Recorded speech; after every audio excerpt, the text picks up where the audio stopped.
नमस्कार। आज के इस एक्सप्लेनर में हम एक बहुत ही दिलचस्प प्राचीन ग्रंथ को डिकोड करने वाले हैं। एक ऐसा ग्रंथ जो सिर पर रखी जाने वाली एक साधारण सी चोटी यानी शिखा को सिर्फ बालों का गुच्छा नहीं बल्कि एक डीप स्पिरिचुअल एंटीना और बायोलॉजिकल शील्ड मानता है। सुनने में शायद थोड़ा अजीब लगे, लेकिन ये सच में हमारी पहचान और हमारे शरीर से जुड़ा एक बहुत गहरा विज्ञान है। अब सवाल ये उठता है कि बालों को रखना या मुंडवा लेना, क्या ये बस एक हेयर स्टाइल है? जिन ग्रंथों का हम आज विश्लेषण कर रहे हैं उनके मुताबिक ये कोई कॉस्मेटिक चॉइस बिल्कुल नहीं है, बल्कि ये अपनी एनर्जी को रेगुलेट करने, वाइटल फोर्स को सहेजने और अपनी एक सॉलिड आइडेंटिटी सेट करने का एक बहुत ही पावरफुल टूल है। तो चलिए सीधे मुद्दे पर आते हैं और इस पूरे फिलोसॉफिकल सोर्स मटेरियल को आसानी से समझने के लिए 3 हिस्सों में बांट लेते हैं। पहला, the spiritual and physical shield, दूसरा मंदिर का पवित्र ध्वज और तीसरा मुंडन का मनोविज्ञान। आइए सबसे पहले हमारे पिलर नंबर 1 से शुरुआत करते हैं, आध्यात्मिक और शारीरिक ढाल। इस ग्रंथ में ब्रह्मरंध्र का कॉन्सेप्ट बहुत ही बेसिक और इंपॉर्टेंट है। ब्रह्मरंध्र मतलब हमारे सिर का सबसे ऊपरी हिस्सा, जिसे क्राउन कहते हैं। एंशिएंट फिलॉसफी इसे एक गेटवे या मुख्य द्वार की तरह देखती है, एक ऐसा दरवाज़ा जहां से हमारी आत्मा और हमारी जीवन शक्ति शरीर में एंटर करती है और बाहर भी निकलती है। और जो शिखा है उसका सीधा कनेक्शन जीवन शक्ति के इसी एंट्री और एग्जिट पॉइंट से है। अब यहाँ बायोलॉजी का एक बहुत ही इंटरेस्टिंग एंगल सामने आता है। ग्रंथ में इंसानी बालों की तुलना जानवरों की ऊन से की गई है। सोचिए, जैसे ऊन जानवरों को भयंकर सर्दी या गर्मी से बचाती है, ठीक वैसे ही हमारे बाल हमारे दिमाग के टेम्परेचर को रेगुलेट करते हैं।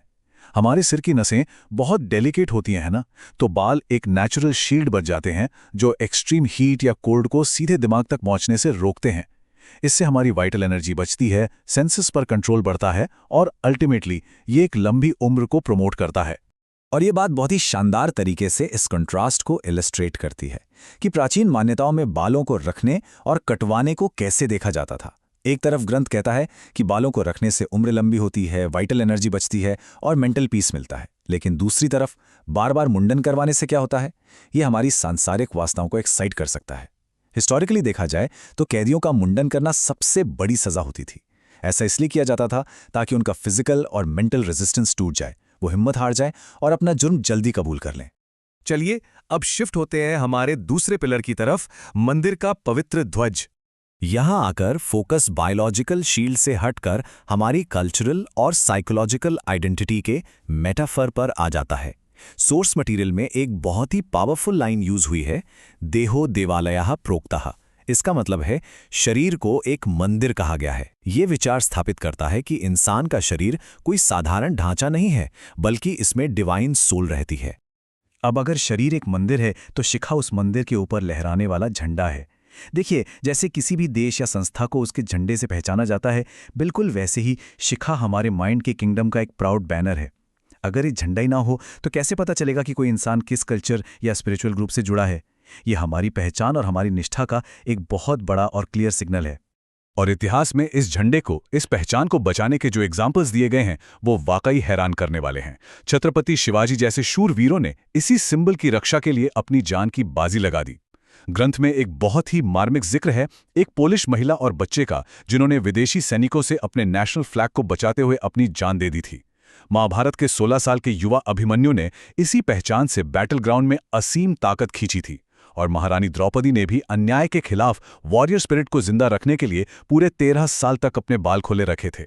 बालों की ताकत इन ग्रंथों में इतनी गहराई से रची बसी है कि एक बहुत ही सरप्राइजिंग फैक्ट सामने आता है। इसमें लिखा है कि शिखा कटने के डर से भूत पिशाच जैसी अलौकिक शक्तियां भी भाग खड़ी होती हैं। और इतना ही नहीं, कई साधु संप्रदायों में अगर कोई साधु किसी डिबेट में हार जाता है तो उसके बाल काट दिए जाते हैं, जिसे समाज में सबसे बड़े अपमान के रूप में देखा जाता है। अब आते हैं हमारे तीसरे और आखिरी पिलर पर, मुंडन का मनोविज्ञान। अब यहाँ एक बहुत ही ऑब्वियस सा सवाल दिमाग में आता है। अगर बाल इतनी ही वाइटल एनर्जी बचाते हैं, अगर ये एक पवित्र झंडे की तरह हैं, तो फिर इन्हीं प्राचीन ग्रंथों में पूरी तरह से सिर मुंडवाने यानी मुंडन का विधान क्यों बनाया गया? आखिर अपने ही सेक्रेड फ्लैग को क्यों काटना? इसका जवाब एक बहुत ही डीप और स्ट्रक्चर्ड साइकोलॉजिकल आर्ग्यूमेंट में छिपा है। मुंडन सिर्फ बाल काटना नहीं है, ये एक तरह का इमोशनल रीसेट है। एंशिएंट टेक्स्ट के मुताबिक हमारे अंदर पिछले जन्मों की यादें और पुराना ईगो बसा होता है। तो जब सिर मुंडवाया जाता है तो ये फिजिकल एक्ट उन पुराने अटैचमेंट्स और पुरानी सोच को लिटरली काट कर अलग कर देता है। ये एक तरीके से पुरानी स्लेट को साफ करके नई ड्यूटीज के लिए खुद को तैयार करने का प्रोसेस है, बिल्कुल एक कोरी स्लेट की तरह। ग्रंथ में ऐसे कई खास लाइफ स्टेजेस डिटेल में बताए गए हैं जहां इस ब्लैंक स्लेट की जरूरत होती है। जैसे बचपन में चूड़ा कर्म होता है ताकि पिछले जन्म का ईगो मिटाया जा सके।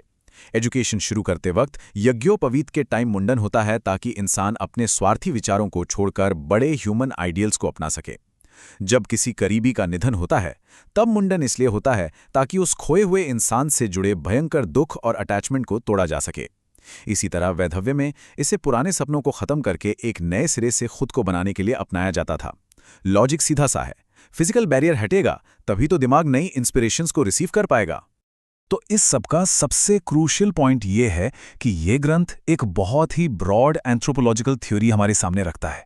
शरीर में किए गए ये बदलाव सिर्फ दिखावे के लिए नहीं है, इनके पीछे पक्के साइकोलॉजिकल गोल्स हैं। मुंडन ईगो को रीसेट करता है, कान छिदवाने का पर्पस फेमिनिन आइडेंटिटी को जगाना है, खतना रिलीजियस इनिशिएशन का एक परमानेंट रिमाइंडर होता है, और तो और सजा के तौर पर कान पकड़कर उठक बैठक करना ये भी इसलिए है ताकि गलती की याद हमेशा बनी रहे और उसे दोहराया ना जाए। अगर इस पूरे सोर्स मटेरियल के कोर मैसेज को समराइज करें तो वो ये है, जब किसी एब्स्ट्रैक्ट थॉट या विचार को किसी फिजिकल एक्शन के साथ बाइंड कर दिया जाता है तो हमारे दिमाग पर एक ऐसा परमानेंट इंप्रेशन बनता है जो हमारी पूरी कल्चरल आइडेंटिटी को ट्रांसफॉर्म कर देता है। हमारी फिजिकल बॉडी सिर्फ हार्ड मास का पुतला नहीं है, बल्कि ये हमारे इंटरनल ट्रांसफॉर्मेशन के लिए एक बेहतरीन कैनवस के रूप में काम करती है। तो इस एक्सप्लेनर के आखिर में एक बहुत ही गहरा विचार सामने आता है। अगर हमारी फिजिकल बॉडी हमारी सबसे गहरी मान्यताओं का कैनवस है, तो आज के इस मॉडर्न टाइम में हम अपने शरीर के साथ जो भी बाहरी बदलाव कर रहे हैं वो हमारी इंटरनल आइडेंटिटी को किस हद तक शेप कर रहे हैं। इस एंशिएंट फिलॉसफी ने इंसानी फितरत को लेकर सोचने का एक बिल्कुल नया नजरिया दे दिया है। ये वाकई एक ऐसा सवाल है जिस पर गहराई से विचार किया जाना चाहिए।